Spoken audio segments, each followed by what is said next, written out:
What is going on, UFC card lovers? Welcome back to UFC Card Talk. My name is Damien, and here at UFC Card Talk, we talk about everything to do with UFC cards, from collecting to investing, and also recent UFC card hobby news. This week's episode, it is going to be the start of some different videos I'm going to be doing over the next month, given there are no UFC upcoming events until January 15th. So for this episode, what I thought we would do is take a dive into basically the biggest star in the UFC, take a look at his card pricing, talk about what I think is going to happen over the next coming 12 months for this particular fighter. He is the most well-known fighter, not only in the UFC, but also outside the UFC.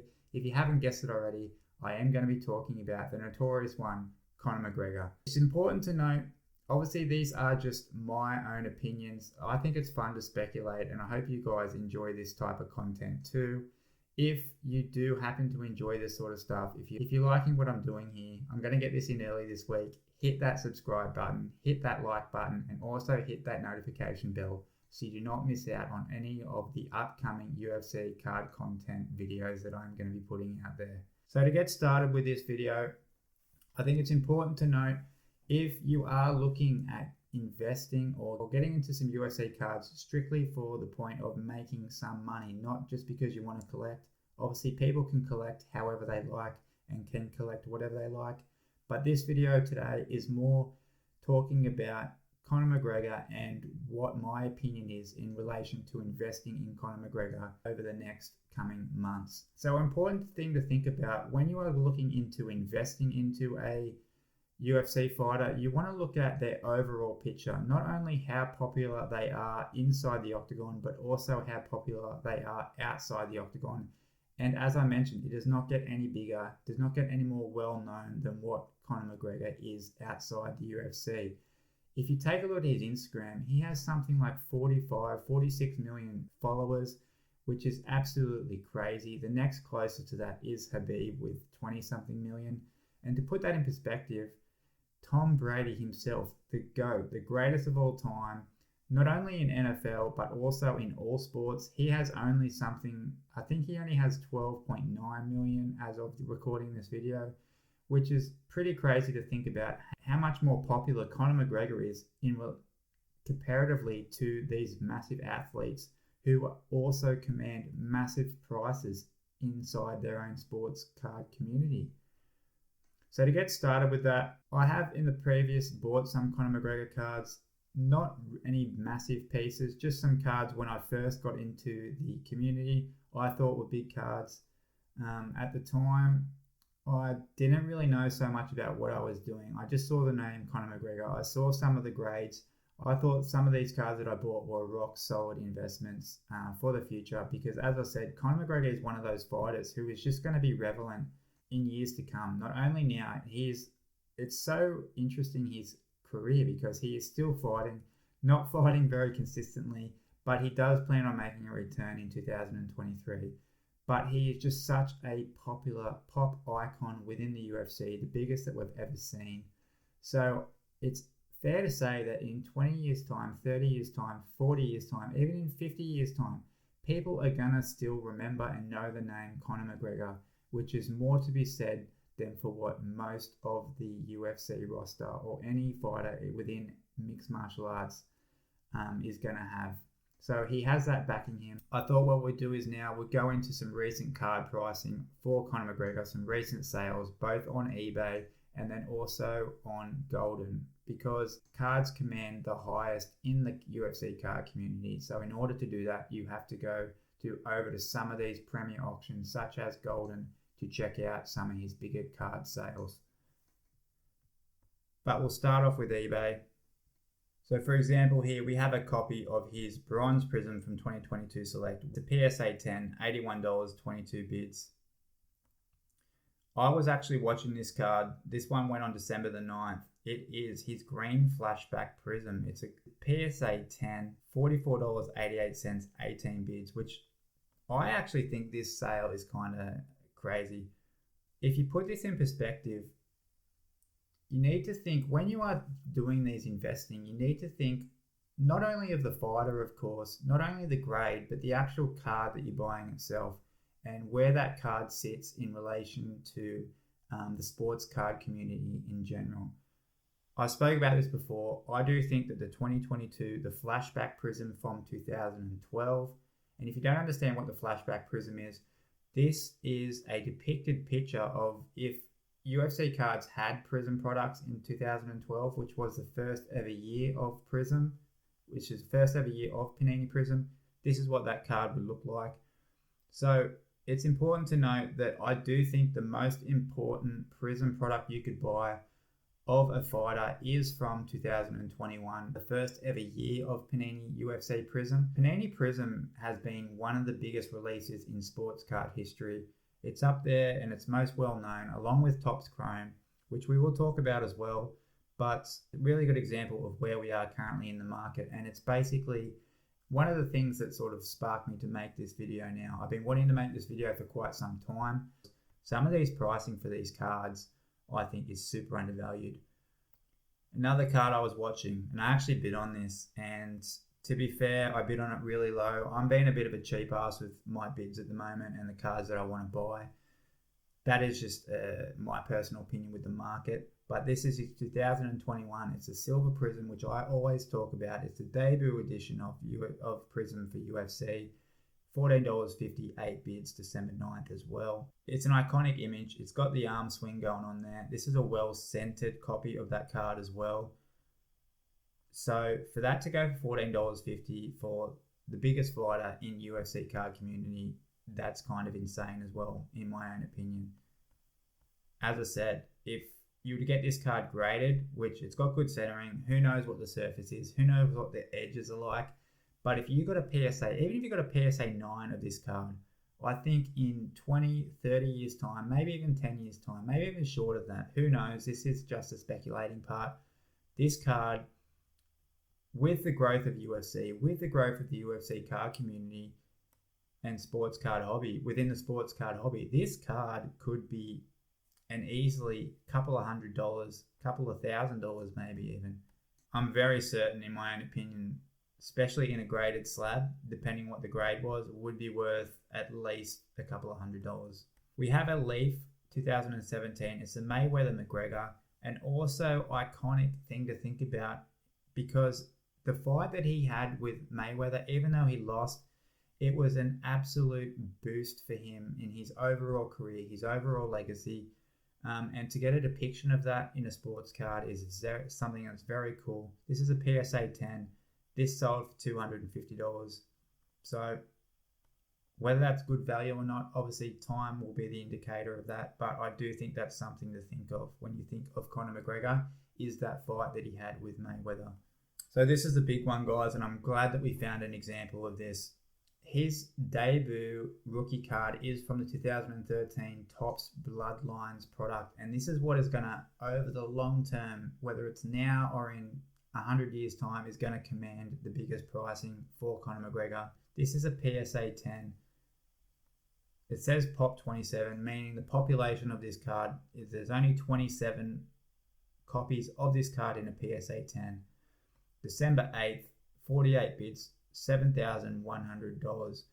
So as for cards go, it doesn't get much bigger than this, in my opinion, being that it's his first auto, it's his rookie card, and it's a PSA 10. Speaking of his debut prism, we have a PSA 9. Even I think this now, December 8th, $92.96, 34 bids. I do think that's a good buy. I honestly do.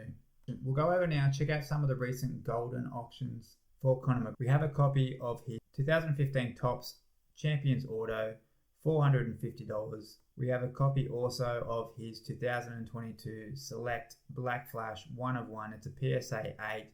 Unfortunately, for whoever got that submitted, $2,820, November the 20th. So for me, this is another good example. This is something else I want to talk about, and I will probably maybe do another video on this to break this down, because it is a topic that needs a bit more time than what I'm about to give it. But it's important to think, as I said, think of the card that you're buying, not only the grade, not only the fighter. This is a 1 of 1, one of the highest pricing. But if it was me, there would have to be something significant about the year of 2022 for Conor McGregor, I think, in my opinion, for investors to want to buy this card in the future. And given that Conor McGregor has not fought in 2022, has basically just been a menace on Twitter in 2022, I don't think in the long term that this card is going to sustain a high value.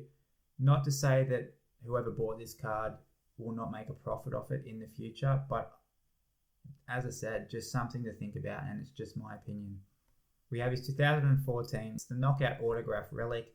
This would be the first relic card for Conor McGregor. Unfortunately, the relics from Topps, they're not from any specific match or event, which is an absolute bummer compared to some of the NFL, some of the NHL cards. They are generally like jersey relics that are from a specific match. These relics, if these were from a actual event from the UFC, these cards would be crazy. This one sold for $900 on September the 25th. And here we go, another great example, 2017 Topps Chrome. It's the gold refractor. The sale price on this, it was a PSA 10. Sale price on this, $1,680. What is very important to note, iconic, I've mentioned this before about 2017, it was the first year of Topps Chrome. Topps Chrome is a very well known and a very sought after product in all sports, from basketball to football. So that makes this card more important, even more so than the serial number. I would argue that this 2017 Topps Chrome, it's a PSA 10, I would argue that this is more important than what a 2022 gold prism card is. That's just my opinion. Even if you have a gold auto from Conor McGregor from 2022, the fact that this is the first year of 2017 Topps Chrome, that in my opinion makes it more iconic and more of a better investment over the long term.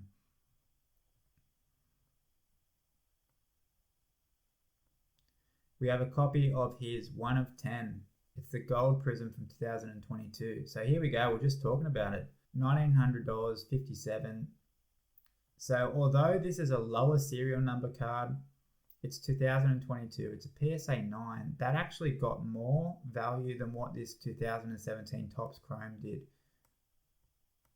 That's insanity to me, but what do I know?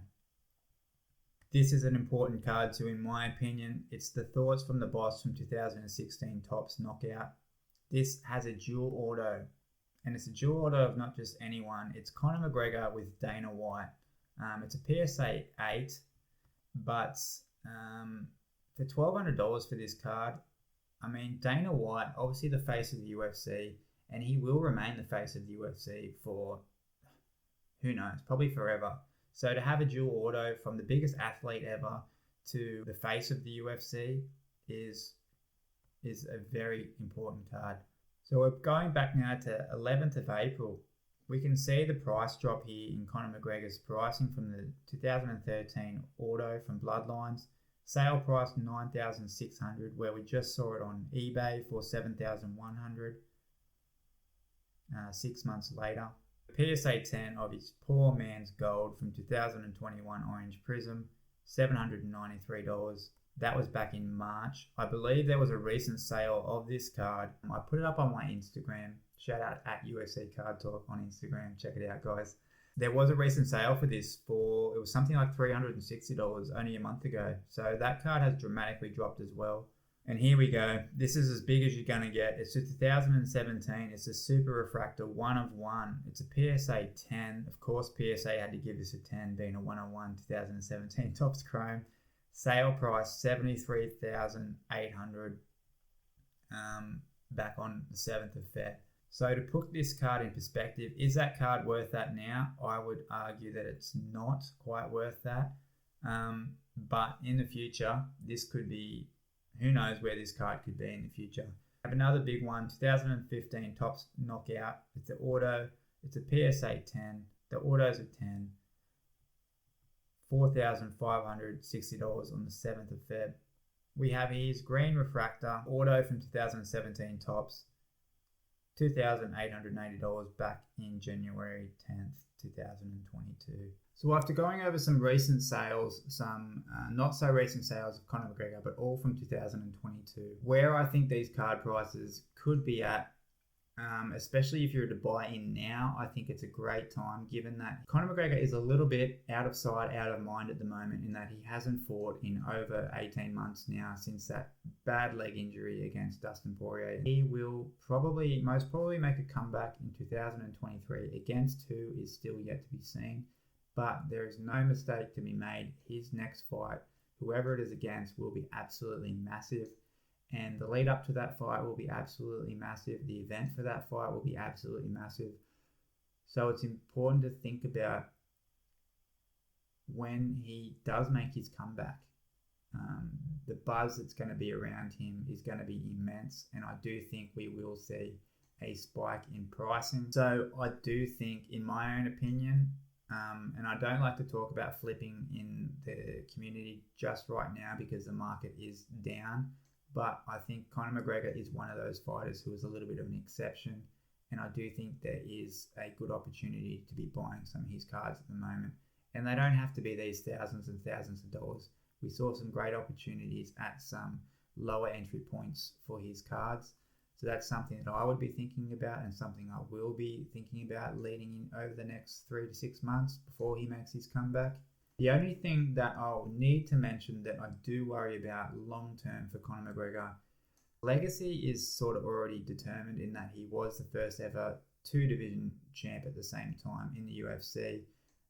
He is so well known outside of the UFC, but the last 2 years, 3 years even since that fight with Khabib, the man is clearly showing more and more every time goes on social media, in the public eye. He is a bit of a maniac, and that can definitely hurt his overall legacy when we're talking about more than 5 years' time. When his career is done and dusted, what is he going to be doing outside of the cage that is going to be ruining his public image, would eventually turn the people against him? You don't want to have, obviously, some of these massive sport athletes, they're always in the public eye. It's going to be very hard for them to keep squeaky clean, but Conor McGregor just seems to be that little bit different. Of course, these fighters who are professional fighters, they're pretty loose cannons as it goes compared to the average human being.